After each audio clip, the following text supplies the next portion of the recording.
Campina Grande, terça-feira, 13 de agosto.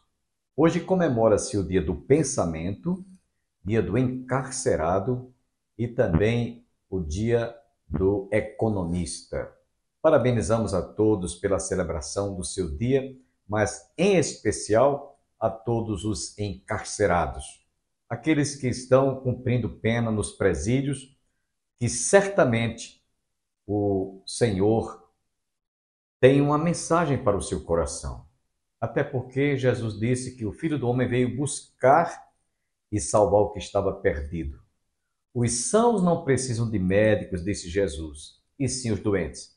E quem está encarcerado, está cumprindo pena por alguma infração que tenha cometido, como também, embora você não esteja encarcerado, você pode estar preso pelas drogas, pelo alcoolismo, por algum vício, seja lícito ou seja ilícito. Por isso, nós nos dirigimos a todos os encarcerados para que Deus possa abrir a sua mente, o seu coração, o seu entendimento e você reconheça que precisa de buscar em Jesus. E é somente em Jesus que nós encontramos a verdadeira libertação. O próprio Jesus disse: "Se, pois, o Filho do Homem vos libertar, verdadeiramente sereis livres. Conhecereis a verdade e a verdade vos libertará."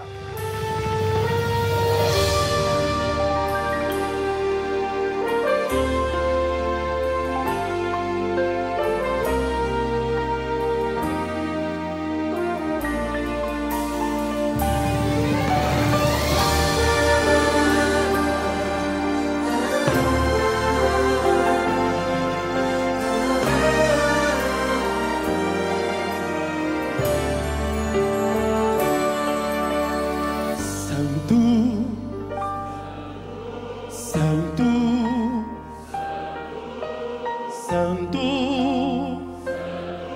é o Senhor.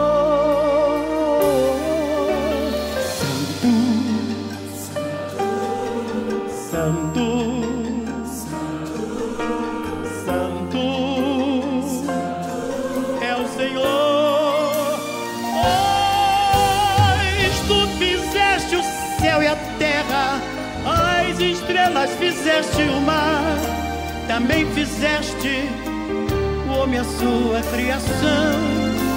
Eu sou feliz por ser teu servo, o louvador da sua seara, e dizer ao mundo vil que santo é. 1, 2, 3. Santo, Santo, Santo é o Senhor. Santo, Santo. Pode levantar a mão, irmão. Santo é o Senhor. Eu sou a sua criação, teu é o meu coração. Receba o louvor como cheiro suave às suas narinas. Quero servir a ti enquanto viver, quero te adorar até quando morrer. Quero dizer ao mundo que sou salvo e tu és santo, santo, santo, santo, santo é o Senhor.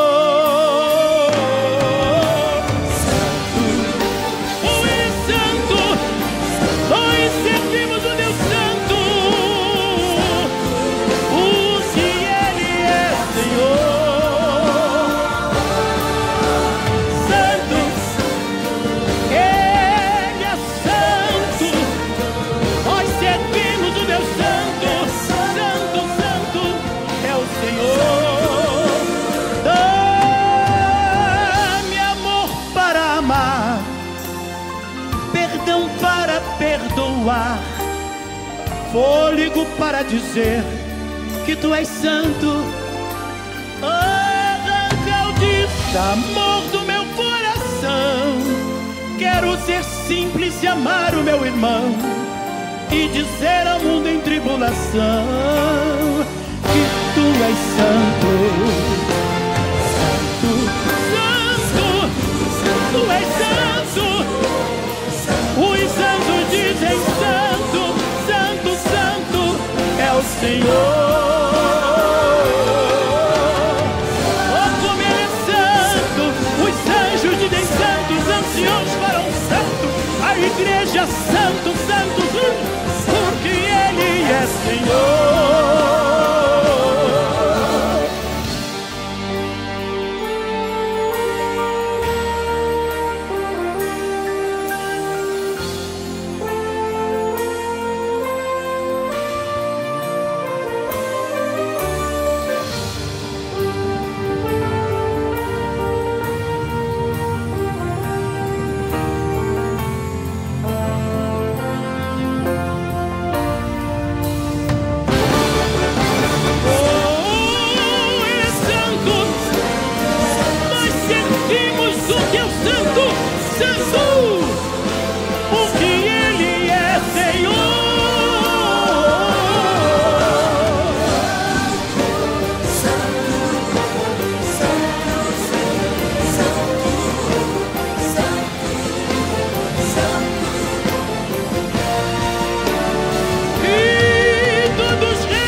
E bendito é o Senhor,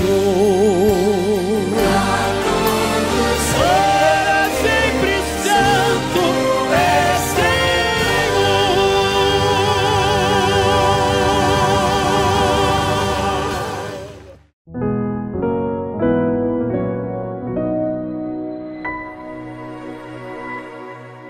Acabe estava no meio dos soldados, vestido como se fosse um soldado comum. E diz a palavra de Deus, conforme vemos no capítulo 22, versículo 19 a 23, do livro de 1 Reis, que eu li para vocês, que um soldado, aleatoriamente, um soldado sírio, aleatoriamente, levantou seu arco e desfechou uma flecha ao acaso.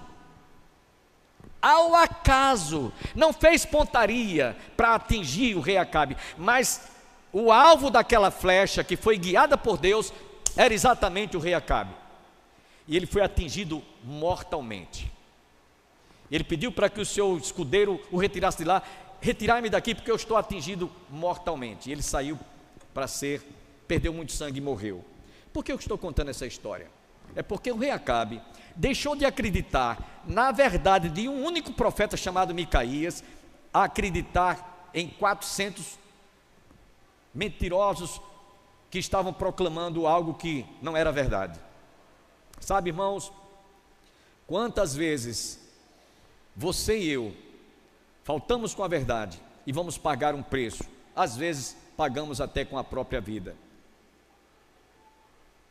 Deus revelou incríveis verdades ao rei Micaías, e ele simplesmente preferiu fazer ouvido de mercador. Mas vamos a um segundo exemplo, o rei Davi. O rei Davi. Davi aqui, meus irmãos, tentou encobrir um pecado, não apenas preocupado em que Deus tomasse conhecimento, mas que a repercussão do que ele praticou fosse muito negativa, fosse muito desagradável para ele como rei. Vocês conhecem a história? No ano em que os reis eram para sair à guerra, ele ficou em casa, e no alpendre da sua casa, nós já estivemos nessa região que chama-se a cidade do rei Davi.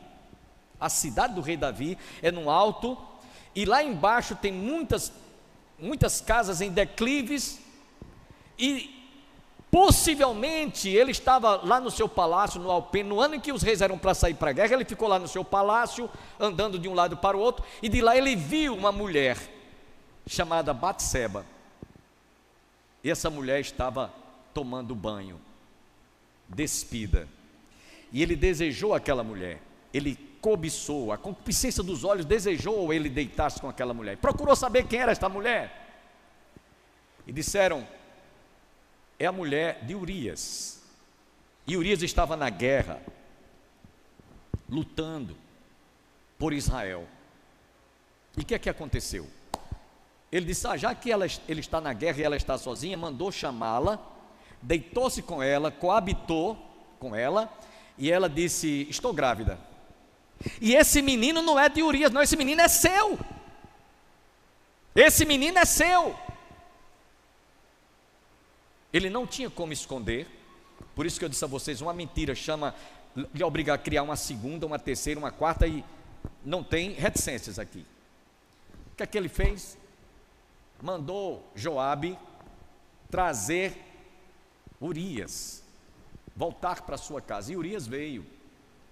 E quando chegou lá, ele disse: olha, vai estar em tua casa, que era para livrar o flagrante de que aquela criança que havia sido gerada não era do rei Davi, e sim do próprio Urias, o marido. Então, vai lá. Ele disse: não, eu não vou entrar na minha casa, porque eu respeito os homens que estão lá na guerra, lutando, e eu não vou entrar em casa. Então ele ficou à porta do palácio do rei, e não entrou, e não desceu para sua casa.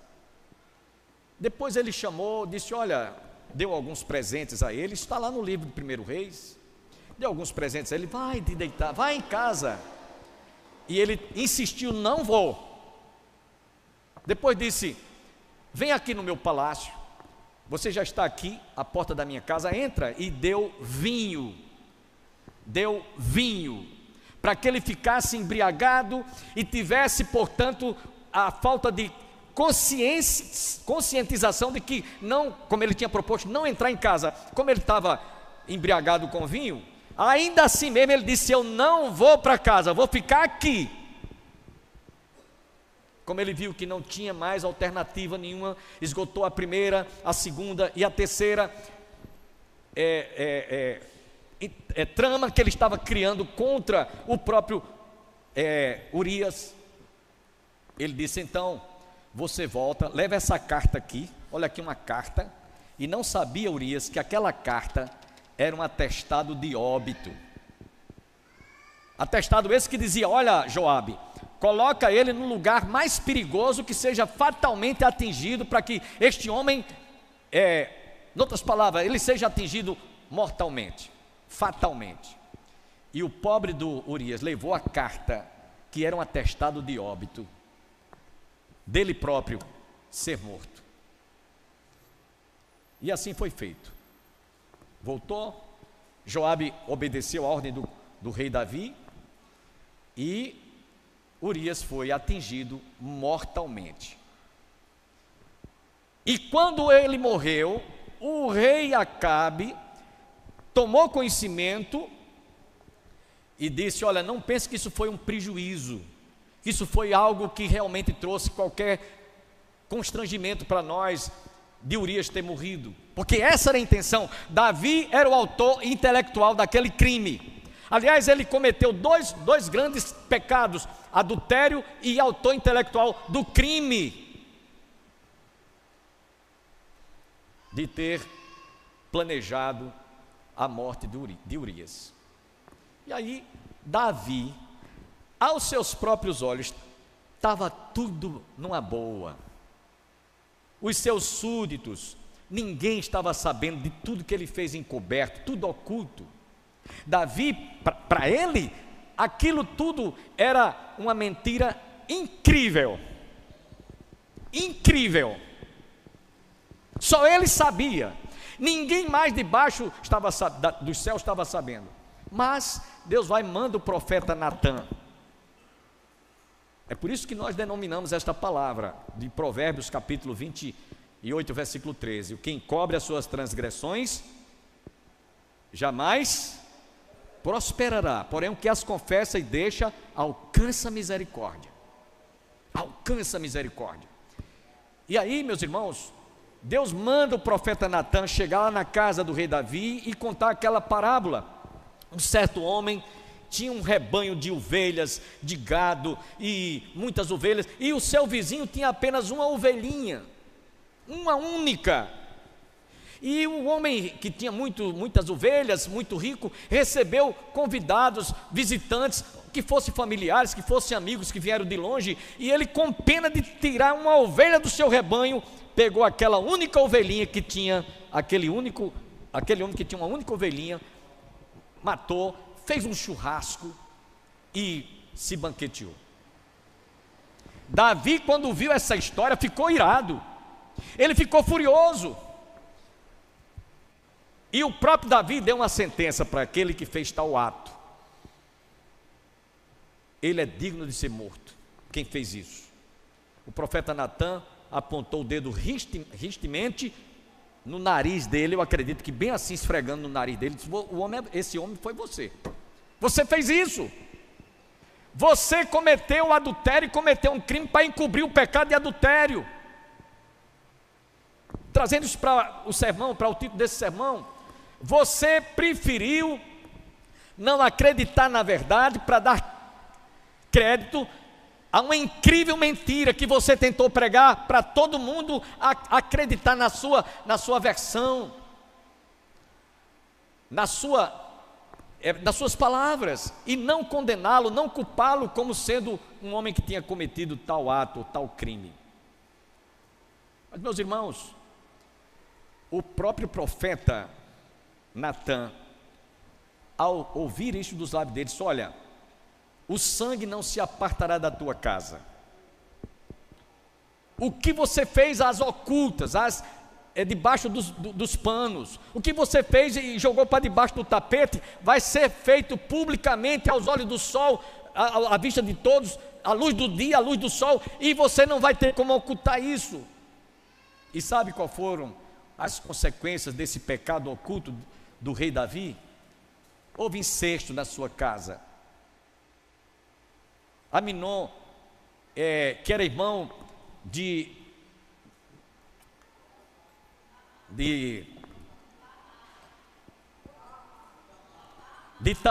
Tamar, eram irmãos. Ele cometeu incesto. Ele desejou muito se deitar com aquela irmã, Tamar. E ele, por sua vez, não tendo como fazer isso, porque ela sempre desprezava, rejeitava, ele fez uma trama de chegar a se colocar como se estivesse doente, e a sua irmã Tamar foi lá até onde ele estava no leito levar alguma coisa que comer, e ele forçou a sua irmã e cometeu incesto. Absalão, irmão de ambos, quando tomou conhecimento desse ato, de ter estuprado a sua irmã pelo próprio irmão Aminon, ele propôs no coração não sossegar enquanto não tirasse a vida dele. E passaram-se 2 anos, ele esperando uma oportunidade para tirar a vida daquele seu irmão Aminon, que praticou esse pecado de incesto com a sua irmã. E pediu ao seu pai Davi, que promovesse uma festa. Eu gostaria de que tivesse todos os irmãos reunidos. Não sabia o seu pai que ele estava procurando tomar vingança pelo pecado de seu irmão Aminon contra Tamar. E nesse dia da festa, ele assassinou o seu irmão. O sangue não se apartará da tua casa.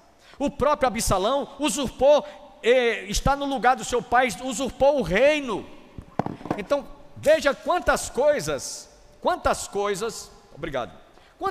aconteceram por conta de um ato de desobediência, de transgressão por parte do rei Davi, de ter deixado de crer na verdade, e criou uma mentira, versões e mais versões, narrativas que convencesse todo mundo que ele realmente era inocente. Mas diante de Deus, ele não teve como esconder isso. Meus irmãos, nós vemos nessas histórias, e temos um outro exemplo no Novo Testamento que eu já citei, Ananias e Safira, que tentaram mentir. Imagine contra a pessoa do Espírito Santo. Deixaram de acreditar na verdade de que eles deveriam entregar o dízimo do Senhor, colocando lá no gasofilácio, como muitos fizeram nessa noite. É verdade que foi uma oferta, mas como muitos fazem. E eles venderam uma propriedade por um valor e colocaram lá que era um valor menor, porque na cabeça deles aquilo seria o suficiente para que os apóstolos acreditassem que eles estavam sendo fiéis a Deus, devolvendo a Deus. O que é de Deus não é meu, o dízimo é do Senhor. E até aí estava dando tudo certo. Mas Pedro foi revelado pelo Espírito Santo que eles estavam tentando enganar, mentir contra a pessoa do Espírito Santo. E por isso tiveram uma morte, que eu gosto de dizer, um infarto fulminante. Tanto Ananias quanto Safira, sua mulher, porque mentiram contra o Espírito Santo. Meus irmãos, concluindo este sermão, muitas e incontáveis vezes, os homens preferem acreditar nas incríveis mentiras que Satanás ainda hoje continua forjando no coração de muita gente, e por isso muitos desprezam a verdade, muitos desprezam a palavra de Deus, que é crível. A verdade é crível, principalmente a palavra de Deus. O próprio Jesus disse: conhecereis a verdade, e a verdade vos libertará. E quando nós deixamos de acreditar na verdade, e passamos a sermos enganados, e julgarmos nas incríveis mentiras, nós vamos pagar o preço. Quantos que estão acreditando em feitiçarias e desprezam as veracidades que estão neste livro, que é a palavra de Deus? Quantos que desprezam esta palavra por darem crédito às bruxarias, à idolatria, às mentiras e mais mentiras, mentiras tão esdrúxulas como aqueles que acreditam que quando morrerem vão para o purgatório? Onde tem isso na Bíblia? Onde tem isso na palavra de Deus? Que acreditam na reencarnação. Quantos que estão desprezando a veracidade das Escrituras Sagradas e acreditando em horóscopo, em duendes, em tantas coisas, meus irmãos, que formos enumerá-lo aqui, são muitas. Mentiras e mais mentiras. Preferem acreditar do que na verdade. Quero citar como exemplo o que mais tarde Davi conheceu na pele, o quanto lhe custou caro faltar com a verdade e acreditar ou forjar mentiras. No Salmo 51, ele descreve isso: Senhor, não retires de mim a alegria, dá-me de volta a alegria da salvação. E no Salmo 139, de sua autoria, ele descreve toda a nossa trajetória.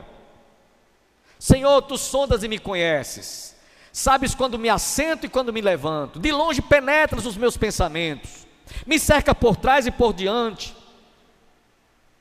Ainda que eu queira fugir da tua presença, ainda que eu vá acima dos céus, lá estás. Se eu descer às mais profundidades da terra, lá estás também. Se eu tomar as asas da alva e for até as profundezas do mar, até ali a tua mão me susterá e a tua destra me guiará. Para onde fugirei da tua face? Para onde fugirei da tua presença? Para ti, Senhor, as trevas e a luz são a mesma coisa. Davi estava dizendo neste salmo que tanto faz ele estar em plena luz do dia, meio-dia, o sol a pino, e ele está nas trevas mais densas, que nem consegue enxergar nada, como alguém quando fecha os olhos não enxerga nada. Ele diz: para ti, Senhor, a luz e as trevas são a mesma coisa. E ele vai mais adiante: tu viste quando eu fui formado no ventre da minha mãe, a substância ainda estava informe, e os meus ossos se formando, e os tecidos, e tu contemplaste todos os meus dias, cada um escritos e determinado, quando nenhum deles havia ainda. Quão grandes são os teus propósitos, quão grandes são os teus pensamentos, ó Deus. Se eu pudesse contar e enumerar os dias de tantas coisas que eu tenho recebido das tuas dadivosas mãos, contaria sem jamais chegar ao fim.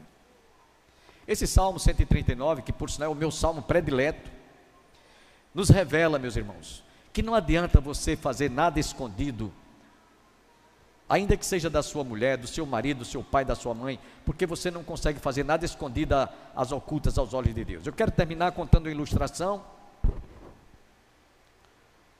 que aconteceu. Isso é uma ilustração apenas. Um certo homem estava com uma plantação de melancia, e as melancias não estavam aquelas melancias crescidas, né, como elas ficam bem robustas, né? E o seu vizinho tinha um plantio de melancias que chamava a atenção de todo mundo. A do homem que só tinha, as melancias estavam muito fraquinhas, muito murchinhas. Ele um dia teve que sair, se ausentou de casa, e então aquele homem que tinha muitas melancias, o homem que tinha muitas melancias robustas, bem grandes, bem crescidas, se ausentou, e aquele homem que tinha poucas, não tinha praticamente nenhuma melancia, foi até a lavoura com seu filho, e chegando lá, disse: meu filho, eu estava querendo tanto saborear uma melancia, vai, pula a cerca aí do compadre aí, vai lá, tira uma melancia para a gente saborear. O menino disse: pai, alguém está nos vendo.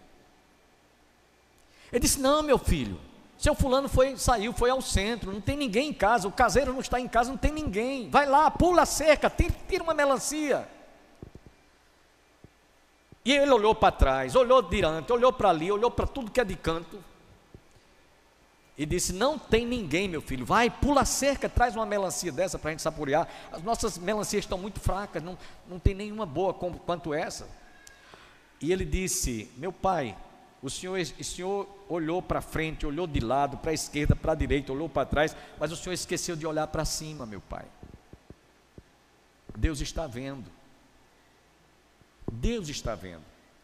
Meus irmãos, se nós tivéssemos pelo menos essa conscientização, nós erraríamos menos, nós daríamos menos cabeçadas, nós teríamos menos prejuízos, além dos que você já tem, por conta de, muitas vezes, desprezar a verdade e acreditar em mentiras, coisas incríveis, que não podem e nem deveriam ser alimentadas no seu coração, de ser acreditada, e você despreza a verdade para crer em mentiras.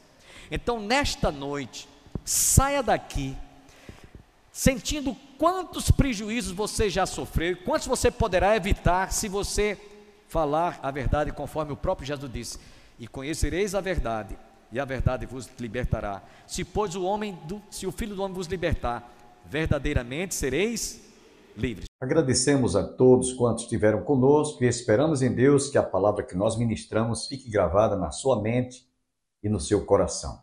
Desejamos a todos um dia abençoado. Que as bênçãos do Pai, do Filho e do Espírito Santo repousem sobre a sua vida e sobre o seu coração. E até amanhã, se Deus assim nos permitir. Olhou para aquela viúva e disse assim: mulher, não chores mais.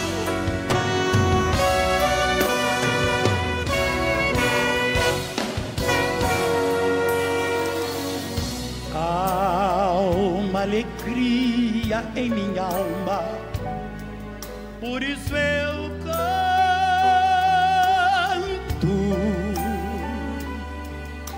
Cristo livrou a minha vida e enxugou o meu pranto.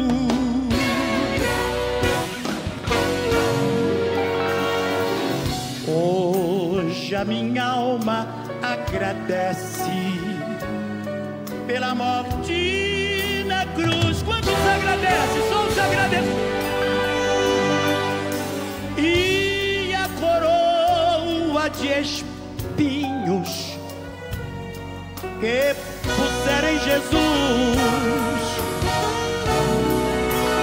Não chores mais,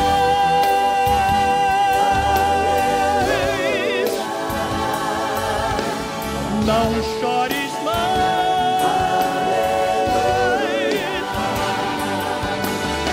disse Jesus quando minha alma resgatou.